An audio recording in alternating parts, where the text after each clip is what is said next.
Today we have the pleasure to have Ewelina Zatorska from London, who accepted to give this talk.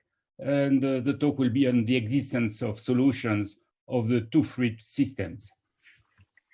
Okay, thank you very much for this invitation, and thank you for coming to this talk and for allowing me to speak in English.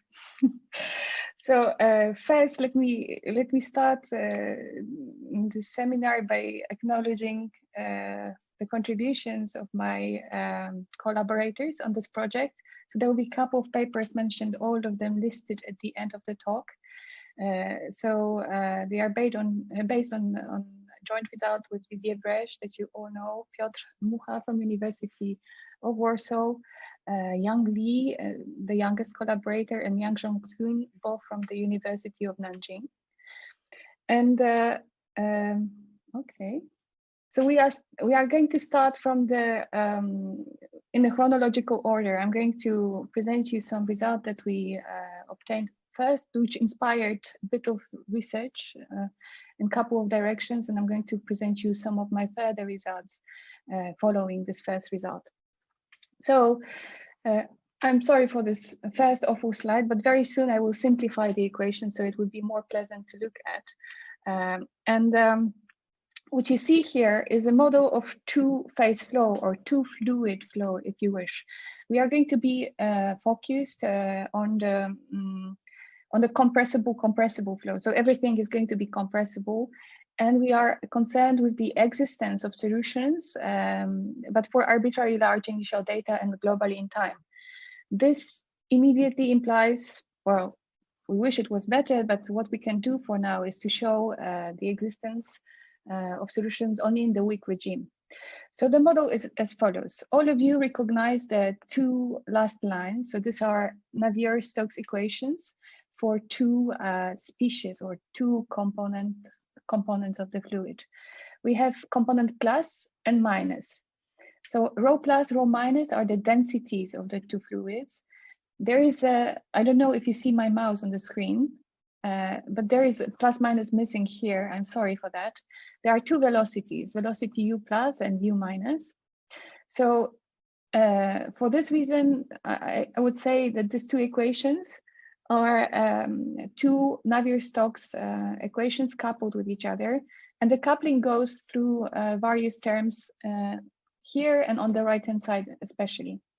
On top of the density and velocity, we have two new unknowns, alpha plus and alpha minus, and they represent the so-called volumetric fractions of the presence of the constituents. So we assume that in every point of time and space, we always can distinguish two fluids. So they are not, unlike mixtures, they are not mixed on the microscopic level. We can always, of course, this is average model, but we can always distinguish fluid plus and fluid minus. Okay, so there is like some interface between them, but of course it's topologically very complex, so we don't really prescribe any condition on the interface.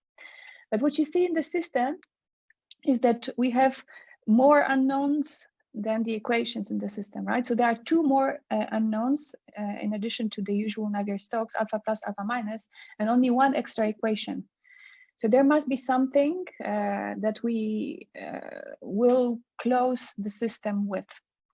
Okay, so one more remark before we go to the closure assumption is that this system is written in the hyperbolic form. And if you want to investigate the viscous version of the equations, you should add the stress tensor for Newtonian fluids, this form, to the left-hand side of the equations.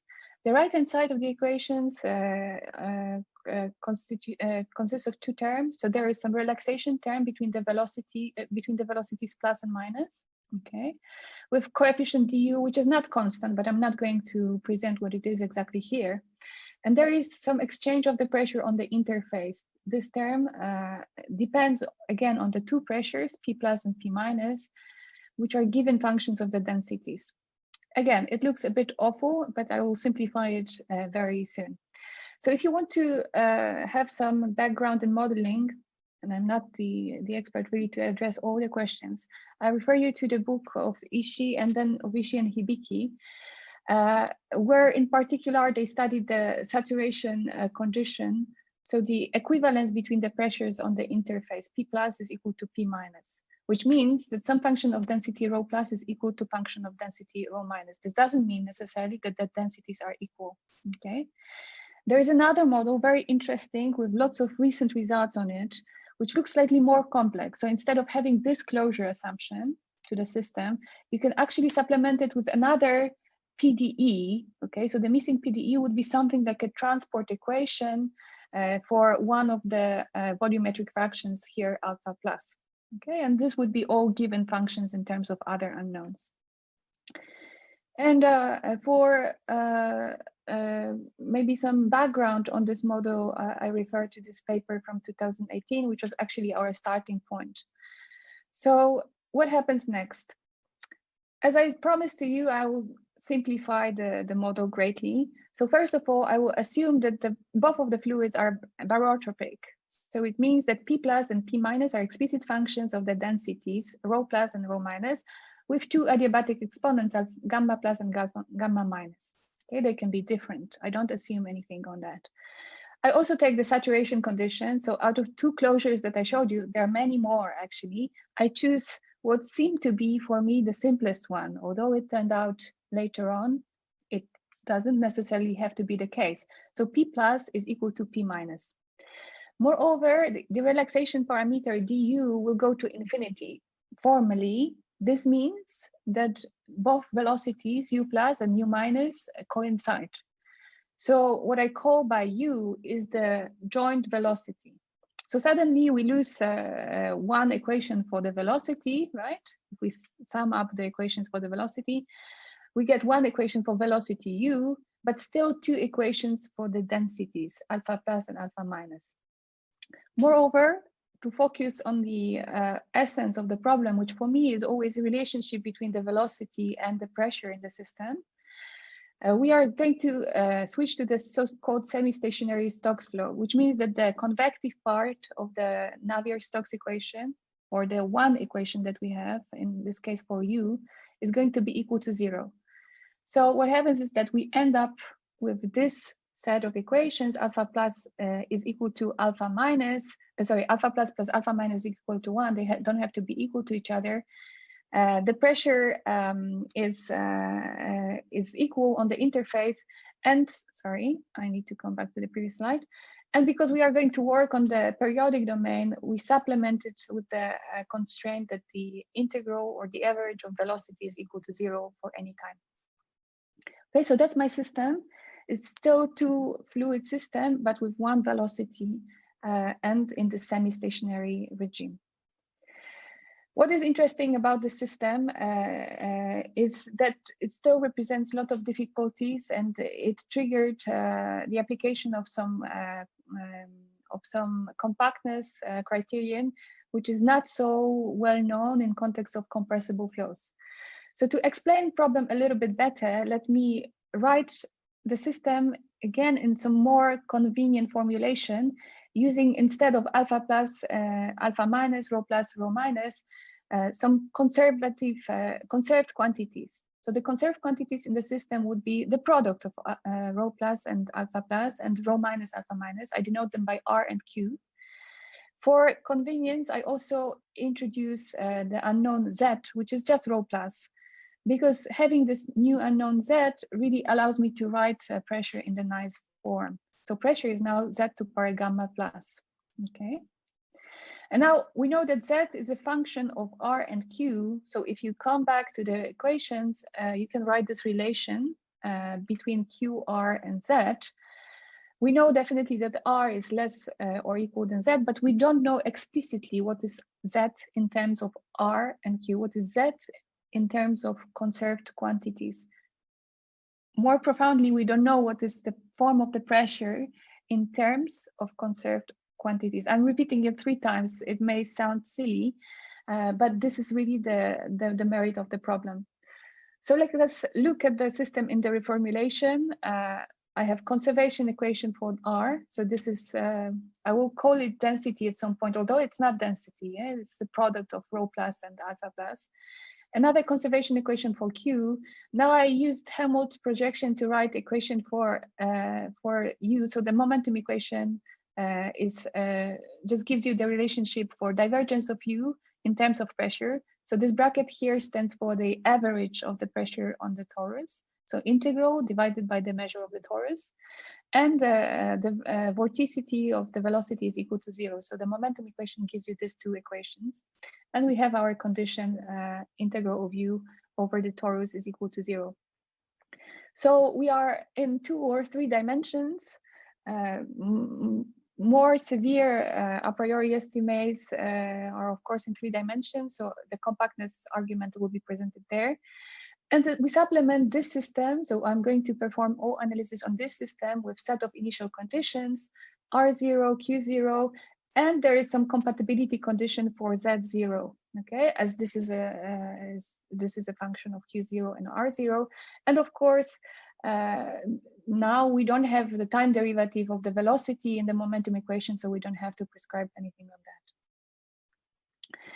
that. Okay, so now I would like to discuss what was done before us. Let me see the time. Yes. And what we are going to use actually. So as I told you, the new interesting feature of the problem is that there is some dependence on more than just density in the form of the pressure. So if we look on the one fluids equation, so let's take alpha plus equal to 1, alpha minus equal to 0. Actually, you can take any constant, it will be the same. We reduce our previous system to the one fluid semi-stationary compressible Stokes system, which looks like that. And it has been studied, of course, in the seminal works of Pierre-Louis Lyons with the monotone form of the pressure. So pressure is rho to power gamma with some power gamma larger than 1. So in comparison with Navier-Stokes, full Navier-Stokes system, there is no really severe restriction on gamma. We are touching the whole physical regime, gamma larger than 1. But there is a problem of what to do if the form of the pressure is not like that. Okay, so after Pierre-Louis Lyons proved his result for Navier-Stokes equations, there was another improvement of Edward Feyerabend, who was able to show the same for slightly non-monotone pressures, provided that the perturbation of the pressure was in compact set. But more recently, there has been another breakthrough, I would say, in this theory due to Didier Brech and Pierre-Emmanuel Jabin, who are able to prove the same for non-monotone locally Lipschitz pressure laws. So what we only care about is that the pressure is between the two adiabatic laws like this, from below and above, and that it is 0 at 0. Okay, so they proved existence of global in time weak solutions for this form of pressure. And I'm going to comment on their result later on. So now let's move back to the world of two fluids. And it all seems like a collection of unrelated results, but it turned out, surprisingly even for myself, that they are all touching really similar problem. So I would like to mention the result of Alexis Vasser and Wen and Yu, who proved the existence of solutions for two fluid system obtained as a macroscopic limit of some kinetic model coupled to fluid, actually. And therefore, their form of the pressure was more explicit than ours. So what they have here is pressure that depends on rho to power gamma and n, the other density, to power alpha with alpha larger or equal than 1. So you recognize the characteristic exponent in this theory, gamma larger than 9/5, which allows you to use some renormalization techniques of Pierre-Louis Lyons, obviously. Okay, so that's a result from 2017. You see that even such minor change, in a sense, of the form of pressure was quite long, it was an open problem for quite a while. Similar results for one-dimensional setting, and the linear pressure were proven by Steiner, I think, Evier, in 2008 and 2015, but there are many of his results recently on that. And finally, something that we did in the context of climate models, in the context of inelastic approximation, if you know what this is the Navier-Stokes equations, again, not for two fluids as such, but for a fluid with that depends on the temperature. And it depends, the flow depends on the temperature in a specific way, so the diffusion of the heat is neglected, and we only have, therefore, the transport of something that is called entropic variable, S, and the form of the pressure depends actually on the ratio rho divided by S in some specific form. So the existence of solutions to this system and some singular limits have been proven by us in two works. One of them was published in 2016. So now, how will we sketch the proof of solutions to the nonlinear system of PDEs or system of nonlinear PDEs that are coupled to each other? It's a very general thing, but let us put the things in order before I start to dwell on the details. So first part would be a priori estimates, of course. Before we even get present what the weak solution to the system is, we need to have some intuition, right? What we are looking for. And here is the first problem, because due to non-standard form of the pressure, it is not clear what sort of uniform estimates you can expect for the new conserved quantities R and Q. Okay, so that's first difficulty that we found. Second part of the proof nowadays would be to present something that is called weak sequential stability of solutions result. This means only that we take for granted that there is some sequence of smooth solutions, Rn, Qn, Zn, Un. So Zn is not our unknown, but it's something that is given by Rn and Qn, okay. And we have the sequence which satisfies these a priori estimates from the first point uniformly in N. So what we want to prove is that when N goes to infinity, there exists a subsequence perhaps, such that the subsequence converges to something, let's call it RQZU, that is another weak solution of the system. Okay, so this only means that the definition that you came up with, definition of weak solution, is sequentially weakly closed. Okay, so that's the essence of the compactness argument, I would say. And then part 3 of the proof consists really of construction of the approximate solution RQZU. And of course, it will not be that smooth as in part 2, but you have to really make an effort to make sure that all level of constructions, all reformulations that you are going to use, approximations, are maintaining the structure that allows you to give the a priori estimates to your system.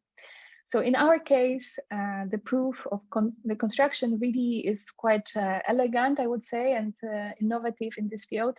We use the Lagrangian reformulation of the system for some cutoff functions of the pressure and application of the stability of the flow, and its theory developed, for example, by Kripa and Delelis in 2008 to recover the Eulerian formulation from the Lagrangian reformulation that we used initially. The good news for people who don't like very classical method to prove things is that we don't use the viscosity correction in the continuity equation. It's really more direct proof of existence. So by existence of weak solutions, I mean the following result. So there are some standard assumptions on the Lamé viscosity coefficients, on the integrability of the initial data, of course. We don't assume that the initial densities are bounded away from 0, but we require that the masses are non-zero, the total masses of each ingredient, and gamma plus gamma minus are larger than 1. Remember that we are working with the Stokes system, so there are no really severe restrictions on gammas. And we obtain weak solution, which is in this form. So it's not surprising that velocity is L2 H1 function on the torus. It's something that we would expect for the Navier-Stokes system. Also, I think it's quite clear for you that R and Q will be functions that belong to these spaces. So there is something that comes from the energy estimate, more or less, and another space which is due to Volgovsky-like estimates So we have better integrability of the densities. And also there is a notion of the first weak continuity with respect to weak continuity, so weak topology with respect to space variable, then is improved to have a strong continuity. So this is how we give sense to the initial condition of our system. And what follows from this is actually that Z, the fake unknown in the system, belongs to the same space as R. Okay, so this alpha, which differs R from Z, is really something harmless in a sense for our definition. Now, let's go on with the first part of the proof, the a priori estimates. So as you expect from the energy estimate, we obtain something like potential energy that bounce from above the power gamma plus and gamma minus of RQ. And from that, we read the power of Z, really. And there is another estimate, which is based on the inverse of divergence operator, which we call Volgovsky operator. And this allows you to increase the integrability of the pressure. So here we can be very free with the exponent, and we actually get the pressure is going to be integrable with power 2, so L2 function. So now the main idea of the proof is to always remember really that you have to work with R and Q at the same time. Okay, so what you do in order to obtain this term, you multiply your gradient of the pressure by the velocity, right? This is the energy estimate that you do. So gradient of pressure times velocity, pressure is just a function of Z. If you put the gradient on the velocity, it will give you divergence, but you can't really do much with the term if you express everything in terms of Z. What you have to do is divide it a little bit into contribution from Z, from R and Q, and then perform integration by parts. Use the fact that you have conservation of R and Q and obtain this form of the potential energy. And now I want to go slowly to the second part of the proof of existence of solutions. And for this, I need to convince you that it's not going to be just that easy as deriving one extra equality, which is the effective viscous flux equality, and be done with the whole business, right? Because now having this a priori estimates, we need to deduce uniform bounds. Okay, that's easy, and pass to the limit. It should be also easy, except for the nonlinear term in the system. And the biggest problem now is the passage to the limit in the form of the pressure, of course. The pressure is a function of Z, a monotone function of Z. And for now, we only know that Z is bounded in some LP space. We need to show that it also, that Z converges strongly in order to identify the limit in the form of the pressure. But it's not going to be that easy because Z doesn't satisfy the continuity equation anymore. What it satisfies, and this is what you can prove actually rigorously on some level of approximation, is this sort of equation, and it's almost continuity equation. There is an additional term, but fortunately, this term is the coefficient here is bounded in infinity. So it's still good for when you think about testing your equation with some function of Z, it's still fine. But unfortunately, it's not good for renormalization property of Z. So we don't really have any monotonicity here that we could use in order to play this nice game of combining renormalized continuity equation with the effective viscous flux equality. So again, I want to underline that if we have something for Q and R, we immediately have it for Z, but it also works other way around, and we are going to switch from one formulation to another quite often. Now, what is the theorem on the weak sequential stability of solutions? So the sequences that I assume or constructed already are going to converge to the limit in the following sense. So of course, UN converges to U weakly in L2 H1. This is straightforward from the a priori estimates. And I have three sequences, Rn, Qn, Zn, that converge again strongly. All of them converge strongly in this spaces. So epsilon is some arbitrary small constant. It's just to say that we have weak convergences in L2 gamma plus, L2 gamma minus, L2 gamma plus, respectively. But the strong convergence will be in something a bit weaker. And now I'm going to prove this theorem to you. So how to prove it? Well, the essence of the proof really is to show the strong convergence of any 2 out of 3 quantities related to the density. So are they R, Q, and then you decide what Z is, or are they R, Z, and then you decide what Q is? It's arbitrary, really. But you really have to control both, at least 2 of them at the same time. And the way to go is really to apply something that is more straightforward when you think of compactness of the sequences, really. So I'm going to use the following version of the Kolmogorov compactness criterion, which was introduced in this paper that I mentioned, so Bresch and Jabin paper from 2018. For any sequence xn of integrable functions in some LP for p between 1 and infinity, we assume that there is some kernel kh, and it doesn't matter for the moment what this kernel satisfies. I don't want to spend too much on it. There will be slight on this kernel again. We also assume, apart from the integrability of xn, that the derivatives of time derivatives of xn, weak time derivatives, are uniformly bounded in some dual to Sobolev space. And then, having these assumptions, we can show that if we can show that the following limit, when n goes to infinity, converges to 0. When we can show that this limit is equal to 0, then we know that xn is compact in LP. Okay, so we take kind of a convolution of xn with this kernel that has nice properties. And the inverse claim is also true. So if we have something that is compact, sequence is compact, then this integral in the limit will converge to 0. And we are going to use it to claim something on the initial conditions. Is everything clear so far? Are you okay? All right.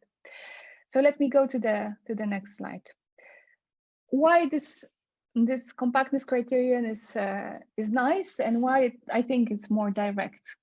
Well, first of all, let us see how does it actually imply compactness of the sequence. As I said, this will be some singular kernel. We are going to normalize it in certain sense, but what you are going to control really with this integral on the bottom of your of the criterion is actually some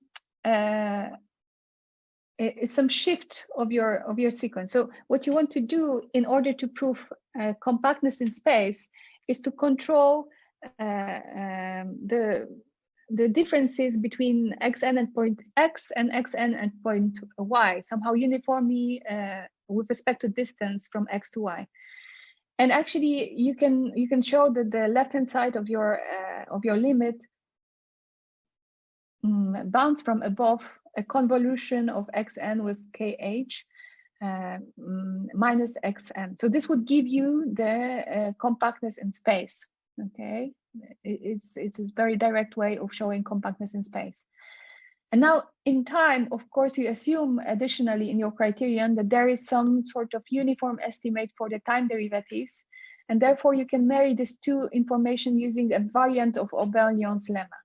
Okay.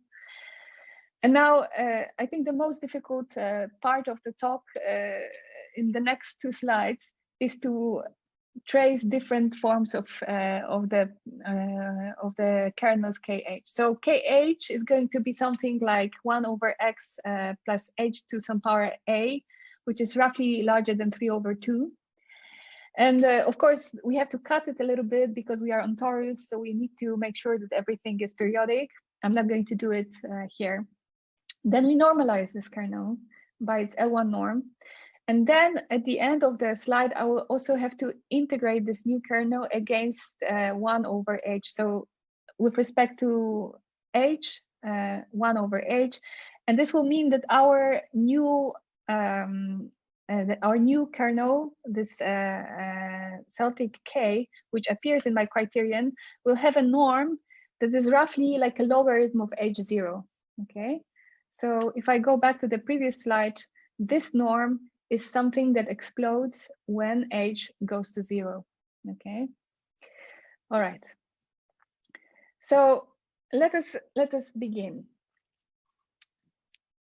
I'm not going to give you the precise formula of what we obtained because it's horrible set of computations using various estimates, and we were really happy that it worked, and we were checking it like 5 times because we could not believe we didn't make any mistake, and it took 3 of us to make sure.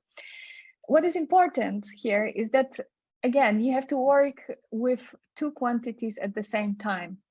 And actually, what is even more important is that you can't really work with this criterion immediately, because if you could, you would know that a priori your sequence is converging strongly, which is not the case. Yeah, what you do instead, and for some reasons it's more convenient for us to work with R and Z and not R and Q immediately, is you augment your integral with some weights. So these weights are denoted by W, and they depend not only on X and Y, but also on time. And I'm going to drop this dependence very soon. What is important is that these weights, W, X, and Y, they satisfy somehow dual equation to the continuity equation. So the velocity is the same. There is some contribution here with some large constant lambda, which is going to be adjusted later on when we see what we are actually missing in our compactness criterion. And the coefficient D depends on the norms of R and Q, and therefore the norm of Z, some LP norms of Z, but also on the maximal function of the gradient of the velocity. And the initial condition for this weight is equal to 1 across the domain. So with this in mind, we are going to derive a couple of properties of the weights W when we see what we actually need for these weights to satisfy. So next slide is just a teaser of computations involved. So when you write the evolution of your quantity S, time derivative of this quantity, sorry, the time derivative here is, I know, it's all right now. So time derivative of something that was here, yeah, S denotes this quantity here without the velocities, of course. You have a couple of terms on the right-hand side. Some of them are more awful than the others.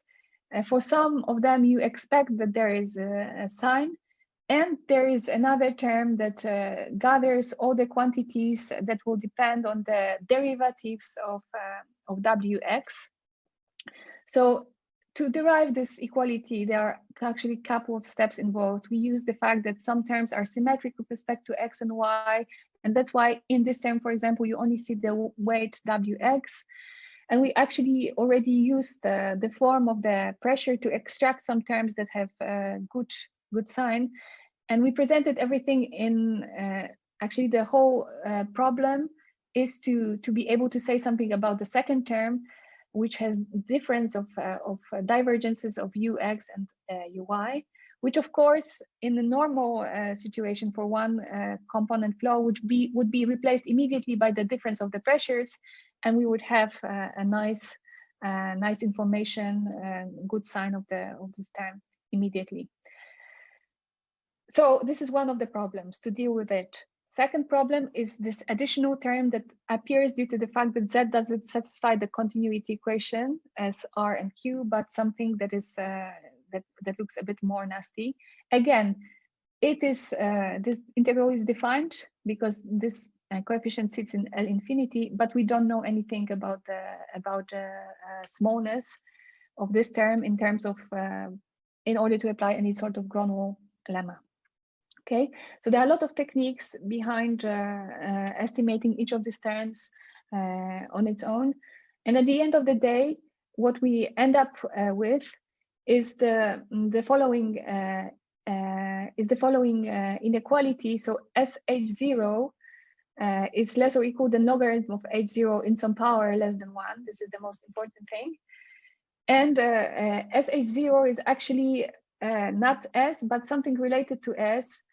Again, what I do is I try to make sure that in my compactness criterion, this new kernel K, the Celtic K appears. So I have to divide by norm of K, H, and integrate against 1 over H. So what is important now is that this power is less than 1. Yeah, and now if I divide by the norm of my operator Celtic KH, which was more or less like logarithm of H0, this will go to 0. Okay. So what we have right now is our compactness criterion proved modulo the presence of the two weights Wx and Wy. And I'm going to be very quick right now. We can show that these weights can be eliminated from our system using actually the fact that they satisfy dual equation to the continuity equation. In particular, we will apply this property of the weights.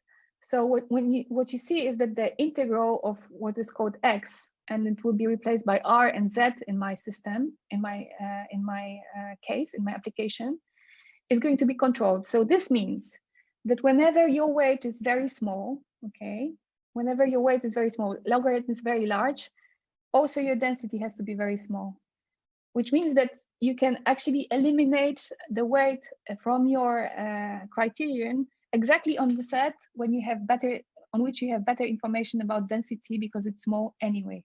All right, so this is the rough idea. Of course, it requires a little bit of careful estimates here and there, but I'm not going to present the full proof here. And now something that I wanted to present to you is the proof of construction of the approximate solutions that satisfy all these a priori estimates and also is compliant with the compactness criterion. So the main point of the proof of construction is to truncate the pressure. Yeah, we do it immediately. Truncation is just an operator that cuts your pressure at some level and extends it by constant, denoted by K. All right. So this is again the parenthesis denotes the average on your domain. And having that, we'll immediately switch the PDE system to the system of ODEs.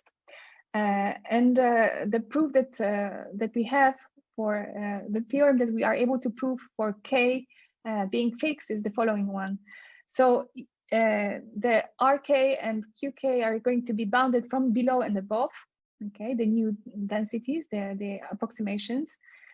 You see already something that suggests the set of coordinates that I'm going to work with. So the transport part of each of the equations is going to be in L infinity.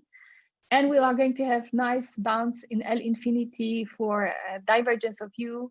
Gradient of U is going to be in BMO, and also time derivative of U, which follows from the time derivative of these functions here, is going to be bounded.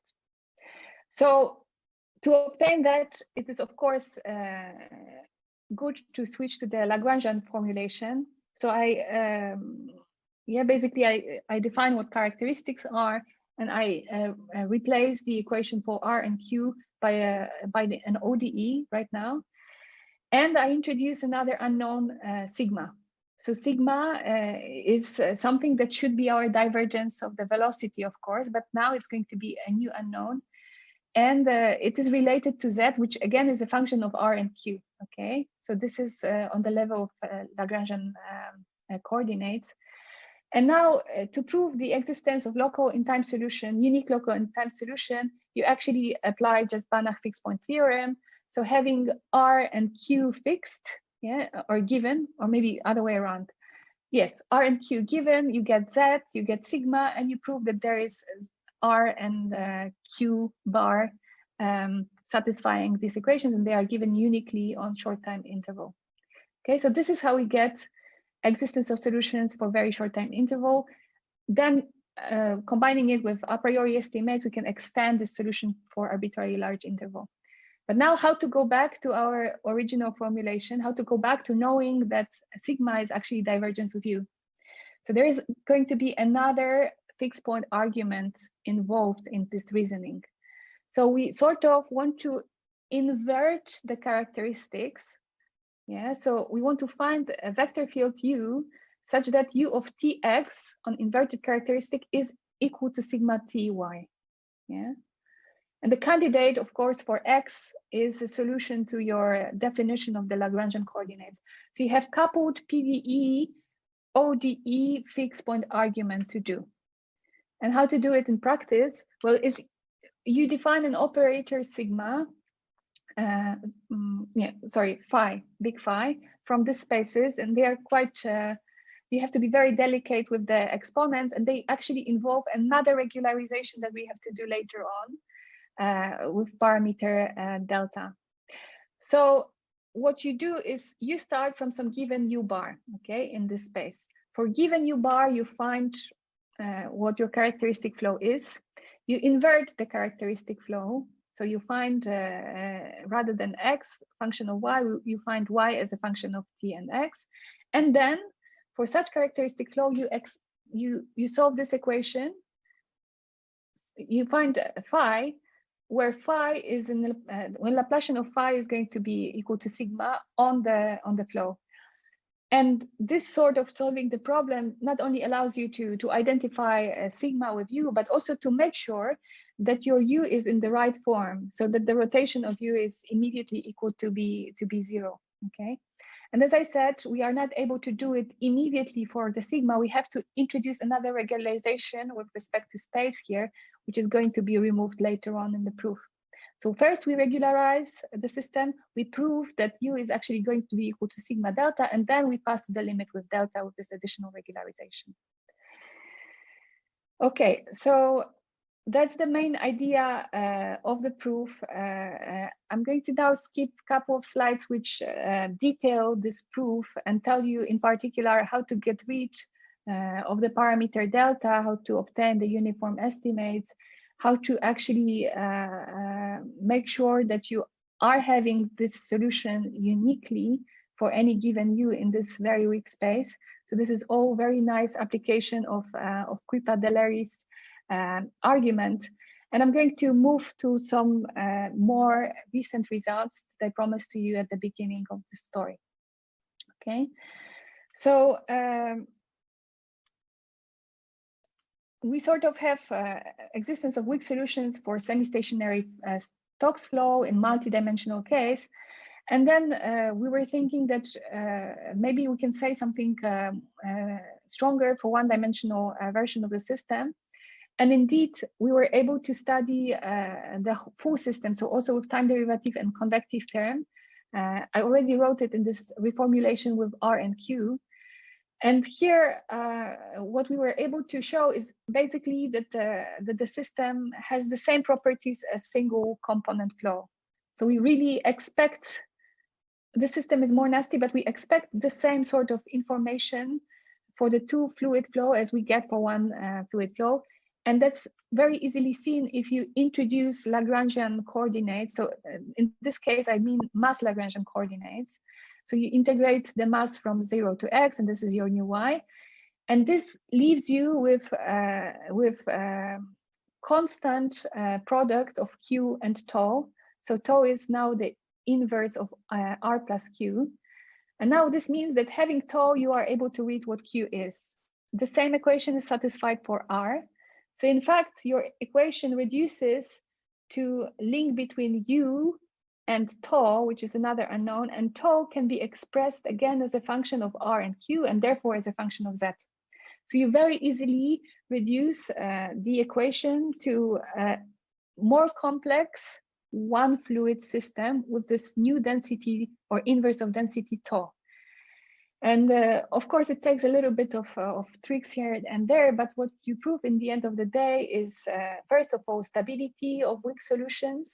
And also what we were able to prove is the decay to zero, exponential decay in the L2 norm to the unique steady state of the system. So R infinity, U infinity, and Q infinity. All right, and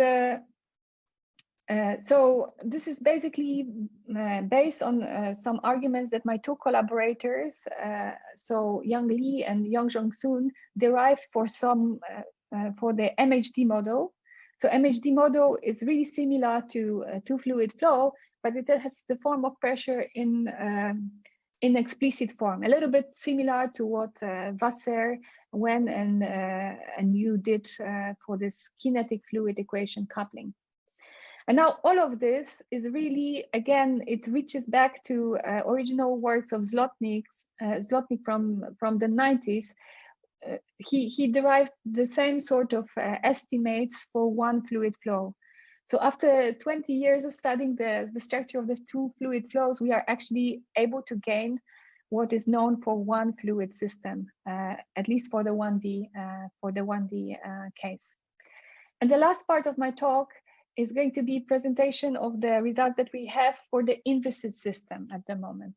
So I started the slides from the hyperbolic form of the two fluid flow, of course, and then I immediately introduced the Laplacian, which brought us more to the Navier-Stokes type of setting. But it turns out that for the hyperbolic fluid system, two fluid system, we are also able to, again, I wouldn't say it a new result. It's extension of what we have for single fluid in the Eulerian regime. So you are, of course, very well familiar with the technique of convex integration of Delalis and Székely-Hidi. And we are actually using the same technique to show that the weak solutions somehow for the hyperbolic form of the hyperbolic version of the system are well, there are infinitely many of them. And now there are two, of course, types of weak solutions, weak and weaker, so the wild solutions. First result that we proved is that starting from even regular initial data, you can show that there are infinitely many weak solutions, but these weak solutions will violate the energy inequalities. Of course, the drawback of this convex integration technique is that you produce something that is compact in time, really. So you can start from zero initial data, do some nasty thing, and end up with zero initial data. So zero energy, and non-zero energy in between. So of course, these solutions are not physical. And what we did to improve this information a little bit is we considered piecewise constant initial data, R0 and Q0, and we showed that for this piecewise constant initial data, there is always a choice of initial data for the velocity U0. So now we are not in semi-stationary Stokes regime, it's full Euler regime. So there is a choice of initial data for U0 such that there is infinitely many weak solutions, so solutions in the sense of distributions emanating from this initial data that will not violate the total energy. So they are the so-called suitable weak solutions to the Euler equations. And I wanted to finish my talk with one question, which is a big question, I think, for the community of Euler equations, Navier-Stokes equations, is there any way to identify the right physical solution to the Euler system, to the two-fluid Euler system? Can we maybe approximate the solution by Navier-Stokes equations? But the answer to that is, I don't know. And the explanation is, I tried, of course, to do it, but we, at the moment, for this two-fluid system with algebraic closure relation for the pressure, we don't even have a notion of the relative entropy or anything like that that would allow us to compare distance between, to find what the distance between two solutions is, and to consider some sort of singular limits of the original system for which we know that the solutions exist globally in time. So this is an open problem, and I'm actually now going to advertise a little bit. I'm looking for a PhD student who would be interested to work in this area.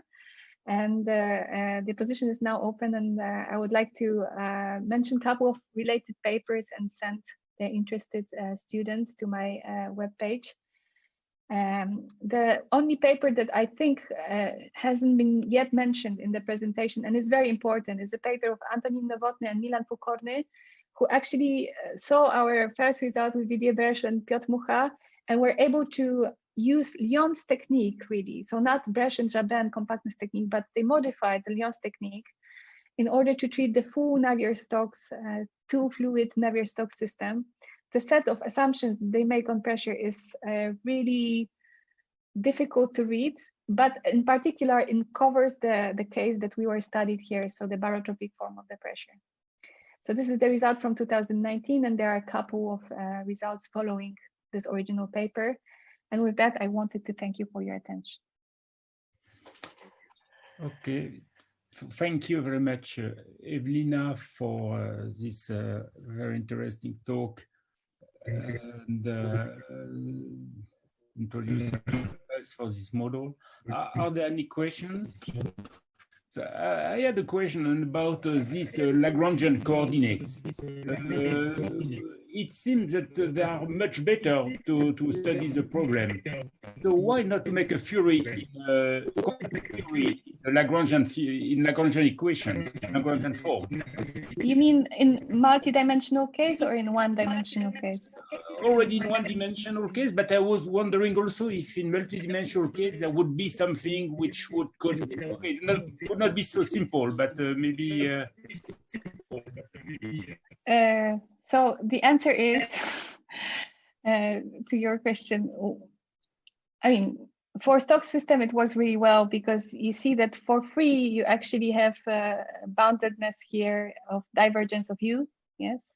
And if you have boundedness of divergence of U, you can do whatever you want with, you have boundedness of the solutions from below and above. So I agree, this is a natural instinct to try to look at the system in the Lagrangian coordinates, maybe truncate the pressure in Navier-Stokes equations. But there are many other terms that appear there. Mm-hmm. And we are trying to actually generalize this proof to Navier-Stokes and even to Navier-Stokes Fourier case, so dependence on the temperature.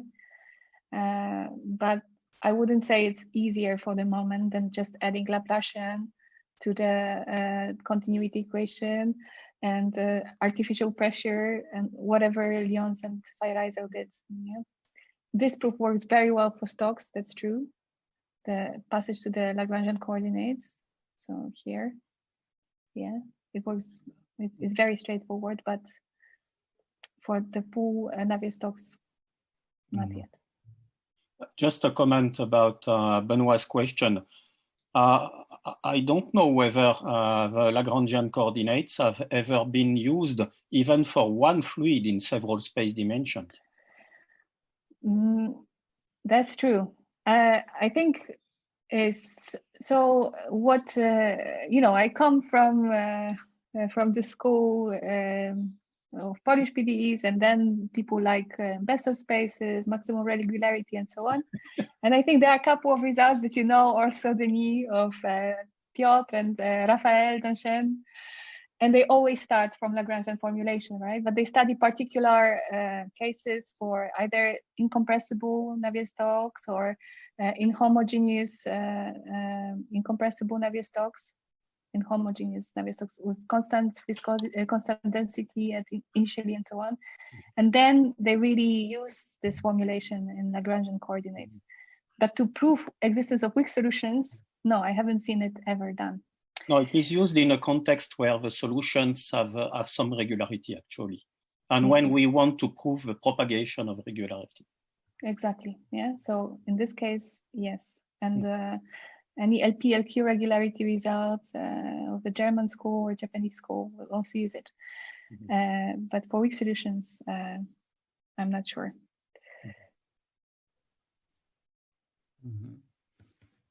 Okay. Anyone have other questions?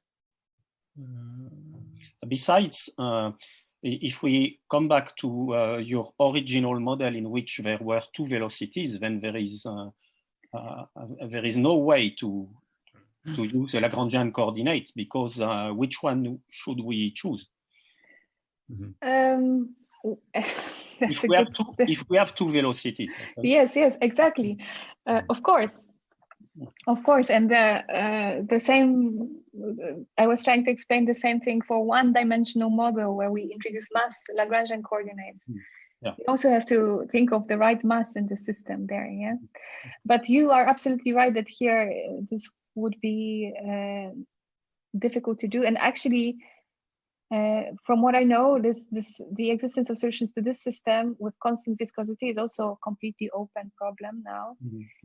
What has been done, and I'm not sure what the whole set of authors is something for viscosities depending on the density, using the so-called BD entropy additionally. So this is a very difficult system to tackle. That's why we simplify it, obviously. And proving something for this system, proving passage to the limit, to this relaxation limit, is completely open. There are many open problems about this set of systems. And what I showed is just the tip of the iceberg, I think.